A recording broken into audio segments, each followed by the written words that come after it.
I've been excited about doing this video for a while now. At the beginning, when I started this YouTube channel, obviously I could have done it, but it would have been a lot of made up information in the regards of what questions were asked. And so today we're gonna be talking about questions and answers from all of you who've been watching my YouTube channel have asked in the comments or specifically through direct emails. And I also did an Instagram channel poll of asking what would you want to know if you were considering moving to Fort Collins. So today, folks, questions and answers part 1 and part 2. We're going to break this up into 2 videos. The first part is going to be pretty much specific to Fort Collins, and then part 2 is going to be again specific to Fort Collins, but specific to Fort Collins real estate. So hopefully you enjoy both parts of the video. And today, again, part 1, question and answers specific to Fort Collins. What's up, everybody? My name is Patrick Soukup with Soukup Real Estate Services here in Fort Collins. And if you're new to the channel, please consider subscribing if what you're looking at learning is everything Fort Collins and Northern Colorado. Eating, sleeping, playing, working, whatever. And if at the end of the video you've enjoyed the content, give it a thumbs up, comment, engage, maybe even share it. And as much as we like making these real estate videos for YouTube, we like more working with buyers, sellers, and investors for all the real estate needs here in Northern Colorado and Fort Collins. So give me a call, text, email, whatever it is, I've got your back when it comes to moving to Fort Collins and Northern Colorado. Without any further delay, let's jump into questions and answers, part 1, Fort Collins, Colorado.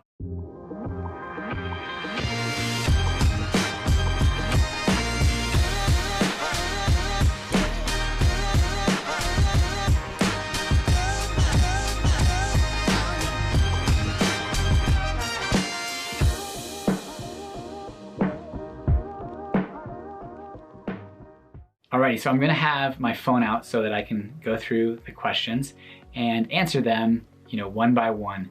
Now, I pared this down from about probably 100 questions to specific categories that kind of matched up, correlated with each other, and seemingly felt like the most people wanted to know. So the first part is talking about how do people retire in Fort Collins and what does retirement look like here in Fort Collins? Well, I can tell you that I'm a 3rd generation Soukup here in Fort Collins, and my granddad is still here, as is my aunts and uncles, except for 2 of them. One moved out into Boulder and another one moved to Philadelphia, and 4 others live here. So the median age is definitely younger, around the lower 30s. We are a college town, but we definitely have a strong population of people who are retired or in their retirement years, empty nesters who stick around. And a lot of this has to do with lifestyle. They want to spend their time outdoors, being able to walk and enjoy the mountains, hike, and as well as go grab a beer, food, and enjoy a smaller town community. Now, there is winters, so I've got pretty bad knees. I've got had some knee surgeries over the years and can feel my bones and joints aching, cracking and squeaking. And so I know that that's why you historically see more retirement places in Arizona and Florida and California. And I can tell you that my mom and her boyfriend do snowbird in California to get rid of or get out of the colder elements. And I do see that happening quite often from older people who can afford to do that. Now, it is a milder, there can be definitely colder days and weeks, but you can also see 50s and 60s, not necessarily 60s in December and January, but you can definitely see 50s in December and January and 60s in November and maybe February as well. So one thing to take into consideration is if you're much older, be very, very careful if you are having to remove snow, which we'll get down to here in a further question. How much does the college dictate Fort Collins? We just are having the kids move back in right now, and you can definitely see an increased traffic and activity downtown, which is really exciting because last year you just kind of forgot that that was happening because a lot of kids didn't necessarily come back or were out and about and active during the fall because we were kind of in the height and middle of COVID at that time. I would definitely say the campus and college are an energy center of Fort Collins, but it's kind of constricted to that 1 square mile. And then you do have student housing very close to the campus, and then you have student rentals kind of all scattered out throughout Fort Collins. But you wouldn't necessarily know that it was a college town if you were living very far north or very far south, and south as far as south of Drake. You wouldn't really know that it's a college town per se. Bars for people over 40, where would you go? Honestly, you know, the good old standard is Lucky Joe's. You're gonna go spend time at Lucky Joe's. Whether you're in college, you're 100% gonna see some college kids there, or if you're in your 40s, it's just a cool laid back bar. But here in a few days, I'm gonna go see some friends at Nick's.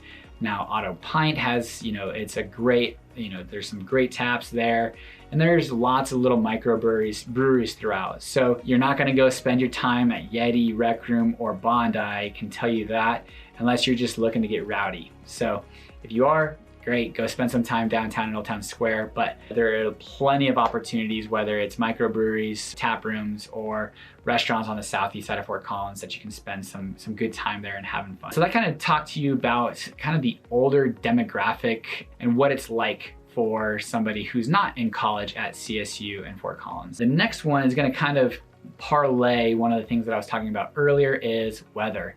24 inches of snow in March, it can happen. It happened this last year. And the last time that happened was about 10 years ago from there. But you can absolutely expect to see snow March and April and possibly into May.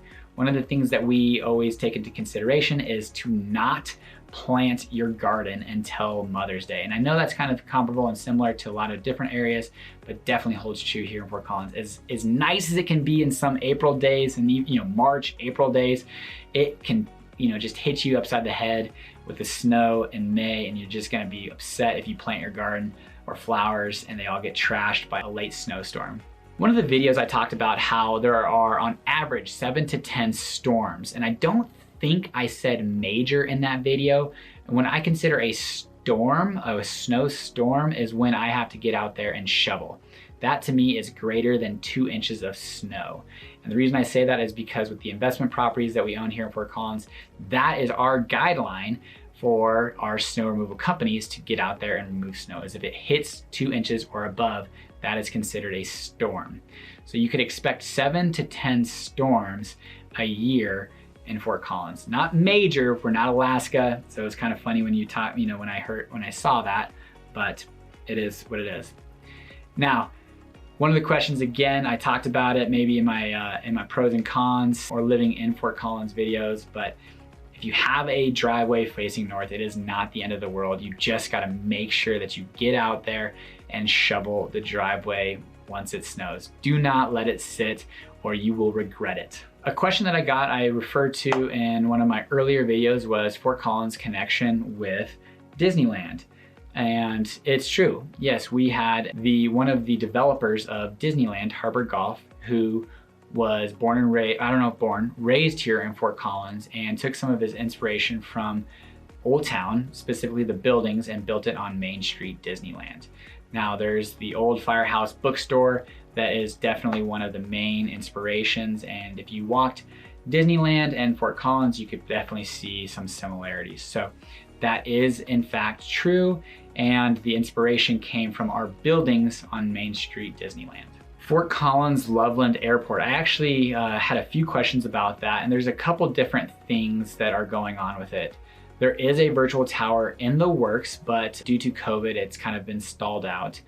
And hopefully we can have some commercial flights. We actually do have one commercial flight coming in that is going to travel from here to a location, Burbank, I think it is, but I'm sorry, I didn't write that one down for my buddy. I can verify that and confirm that. But we do have one commercial airline that is traveling right now. But we did have Allegiant Airlines in the past going from here to Scottsdale and Las Vegas. Real quick, right now, Burbank starting in October, so I was right. But we are looking at getting a virtual tower, and hopefully that will allow for more commercial airlines and flights for this growing community in Larimer and Weld County. But for now, DIA is an hour away, and there are opportunities for you to buy a ticket for United Airlines, park your car at Fort Collins Loveland Airport, hop on a bus, take you down to DIA, and it's part of your fare. So there are some kind of synergies between Fort Collins Loveland Airport and DIA, but for all of your major travel, especially international and domestic flights, you are going to have to go down to DIA for the next while. And I'm not sure when that virtual tower will be completed and when commercial airlines will be significantly coming in and out of Fort Collins Loveland Airport. Oh, I can hear my daughter upstairs. She's supposed to be sleeping right now, but she's not. So, all right, next question. Economy-based remote working jobs. Yeah, our housing prices are definitely increasing and our economy is diverse. But as far as remote working, yes, we do have tech companies. A lot of companies are allowing people to work from home. CSU has done a phenomenal job allowing their employees to work from home, which is a major employment base. Our next employment base is healthcare, and they were all having to go in and work. So as far as our economy goes, it wasn't necessarily affected too bad from COVID, but we do have a lot of imports coming in, bringing in those remote working jobs. So our tech base here in Fort Collins isn't great. It is growing, but thank goodness for a lot of tech company or technology for companies to allow their employees to remote work. And it's just forced a lot of companies, whether they wanted to be there or not. So, but there's definitely a lot of people who moved into Fort Collins bringing higher paying jobs from out of state in different states. Neighborhood specific and what part of town is my favorite. So there are a lot of great neighborhoods. We're doing kind of a series right now of bike tours on a lot of southeast Fort Collins neighborhoods, which kind of leads me into what part of Fort Collins is my favorite, and it's definitely the southeast Fort Collins. I am biased. I grew up in Midtown, I work in downtown, and I live in the south side of town. And as far as raising a family, I love being on the southeast side of Fort Collins. There's plenty of restaurants, retail. Commuting to Old Town is really simple, especially because I get up super early, so I get to work in 10 to 15 minutes. On a Friday evening though, especially now that CSU is getting back into session, it could take 15 to 25 minutes. I'm gonna even push it to 25. I've been hardlining it at 20, but man, there's been a couple of days here recently, and I know it's you know, really heavy right now because there's students that are back into town and their parents are here moving them in. And I work on the north side of town in Old Town, commuting to the southeast side of town. So worst case scenario right now with terrible traffic, 25 minutes from North Old Town to southeast side of town for traffic. But as far as neighborhoods go, there are a lot of great neighborhoods. Clarendon Hills, Paragon Point, Huntington Hills, Miramont, Rigdon Farms, Nelson Farms, Southmore, Indian Hills, Parkwood, lots of different. Buckinghorse is a cool new neighborhood, and English Ranch, Landings, Warren Shores. I can go on and on. There's lots of cool neighborhoods here in Fort Collins, and I think it really just depends on what your jam is as far as which of those neighborhoods fit for you, and also where the inventory is. A lot of these neighborhoods, you know, people, once they can get in, they don't like to leave. So, you know, these highly desired neighborhoods have low turnover and a lot of demand. So unless something changes, or, you know, family dynamics, which here in Huntington Hills where I live, a lot of these families are now becoming empty nesters and kind of turning over, and a changing of the guard, so to speak, is happening. And a lot of newer, younger families are coming in, which thank goodness, because I've got a 2-year-old and a 3.5-year-old, soon to be 4-year-old next year.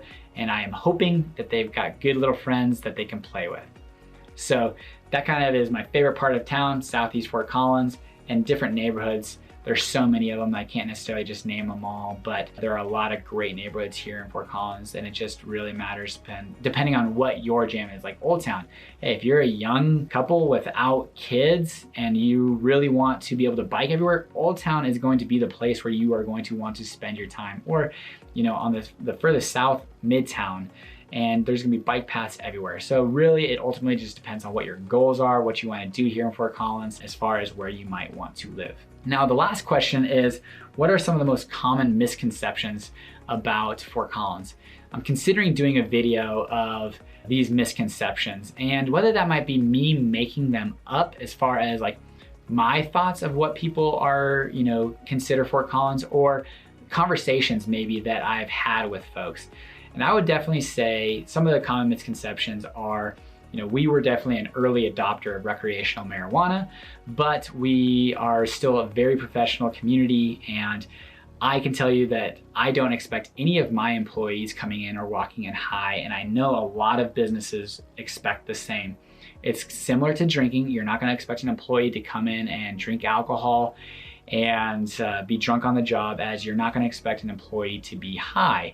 Now, that being said, there's also kind of a stigma. I can tell you, I walk from my office downtown to a gas station to get a Red Bull. Yes, I'm sorry, Janae, I do drink energy drinks. My wife freaking hates it, but it is my vice. Wake up early, work late, and need to give myself a boost every now and again. So working on it, kind of, maybe a little bit. My assistant's getting me on some Arbonne. So, reach out to my assistant for her multi-level marketing deal, but she's actually really great. So anyways, that's beside the point. I walk by a dispensary, and it's funny, I kind of like get a little like, oh man, I hope nobody sees me walking by this dispensary, because I don't want them to think that I'm, this druggie. But I would say that is probably one of the most common misconceptions of here in Fort Collins, Northern Colorado, is, we are green. We are one of the very first green adopters, but still very professional. And there's still a pretty strong stigma around the use of marijuana. Now, that is not to say that there are tons and tons of people, from my dad's friends, my dad, that use marijuana and are about it. And from medicinal reasons from having cancer, and the only way that you could figure out a way to eat is taking this, to a client of mine who had some seizures that this part of marijuana helped that person calm those down. So there's a lot of cool reasons and uses, but I guess you're just not gonna see somebody sitting on the corner of the street. Well, maybe you will. Maybe every now and again you'll see a transient sitting on the corner smoking a doobie, but doesn't happen very often. And it is something that is allowed. Go have fun, but not necessarily prevailing across the community. So there you have it. There is the first question and answers between, age, snow, college campus, economy, Disneyland, common misconceptions, and different areas and neighborhoods at Fort Collins. These are all questions that I got multiple times, and hopefully, whether I answered you in the comments or you watched the videos, these answers have helped you understand some areas maybe that I have missed or haven't really expanded on as much as I could have. And so this video hopefully helped you understand those a little bit better. Part 1 of questions and answers of living in Fort Collins, Colorado. Hopefully you guys enjoyed this. And if you guys are considering moving to Fort Collins, give me a call, text, email, whatever it is. I've got your back. Be happy to work with you. And give it a like, comment, thumbs up, share, maybe even subscribe. Until next time, guys, take care.